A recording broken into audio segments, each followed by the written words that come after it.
Ting is giving away a Samsung Galaxy S5 on Monday, May 19th. To find out how you can enter to win, watch our unboxing. Good luck.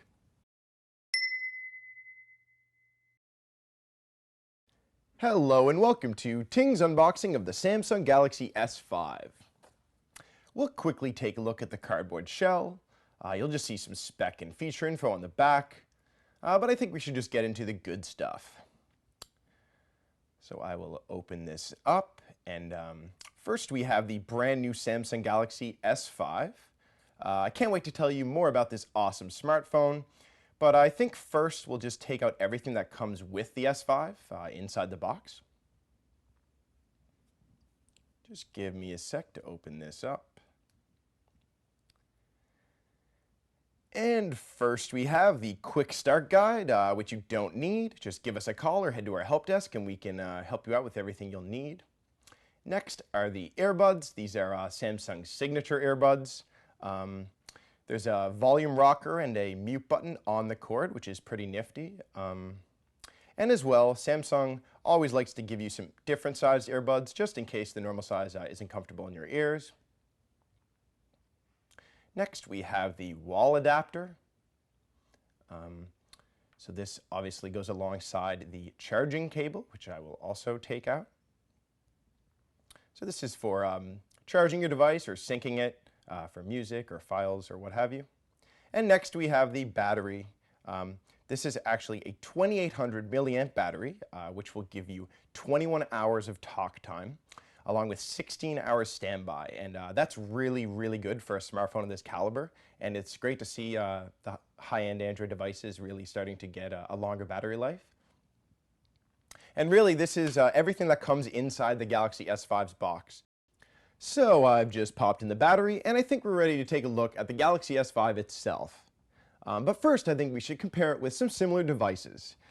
So first up, we have its predecessor, the Galaxy S4.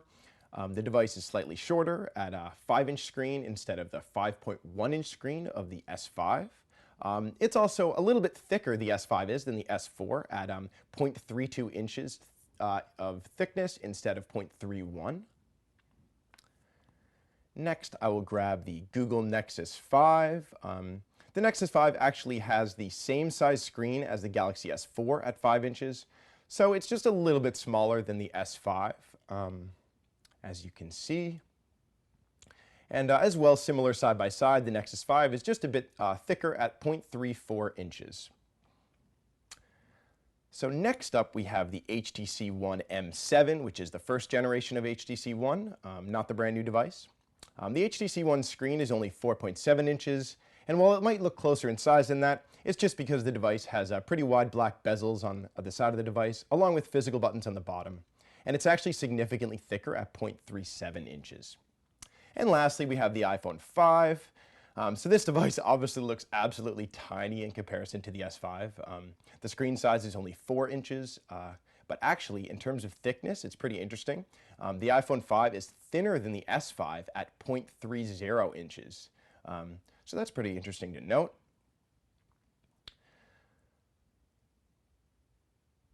So these devices are arranged largest to smallest, and hopefully this comparison will just give you a bit of a better understanding of how the physical size of the S5 matches up with some other heavy hitters on the Ting lineup.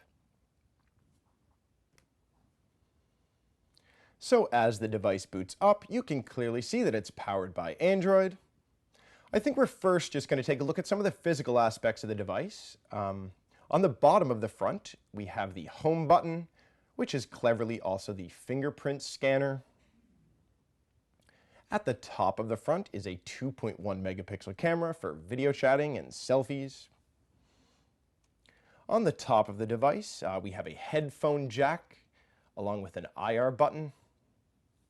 And the very bottom holds the USB 3.0 port, which has a waterproof cover on top. It's pretty hard to open, so I'm actually going to use a SIM card ejector to help me out. But this really is one of the coolest features about the S5, and that's that it's fully waterproof for 30 minutes in up to 1 meter of water. In terms of charging, you can actually still use a regular micro USB cable on the right side, or you can use the USB 3.0 that will come with your device, which actually will be faster. But obviously remember that before you teeter on the edge of a pool or head outside in a hurricane, make sure that bottom port is completely closed. The auxiliary port, however, does not need to be covered. Samsung has actually added a coating inside to keep your S5 waterproof. Next, I'll show you the physical buttons. On the right side is the power, aka sleep button.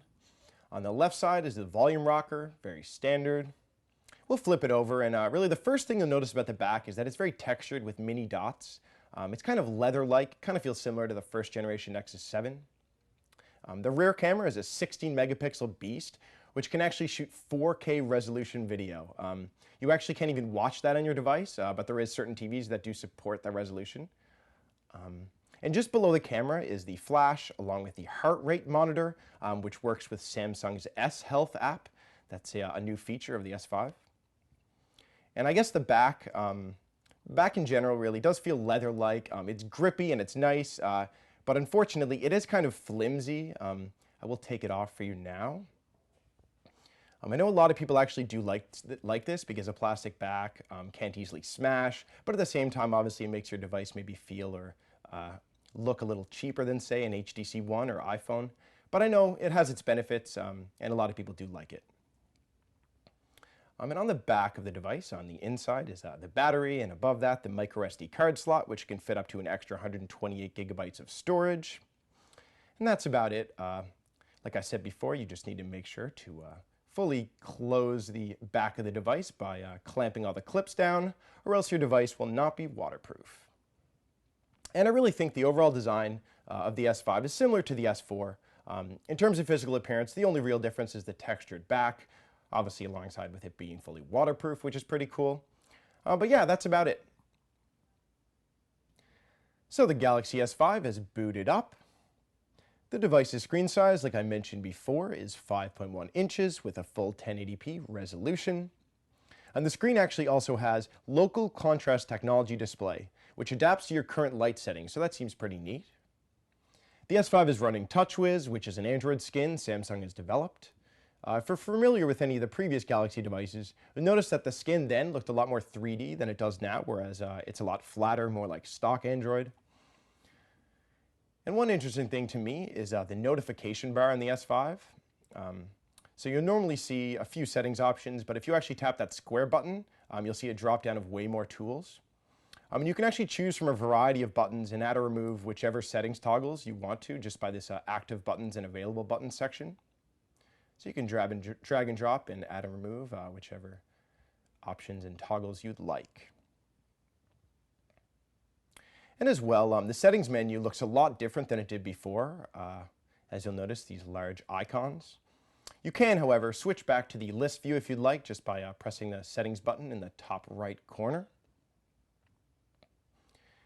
And something interesting is that if you swipe to the left, you'll see My Magazine, which was a popular feature from the Note 3, and they decided to bring to the S5. So that wraps up the Samsung Galaxy S5 unboxing.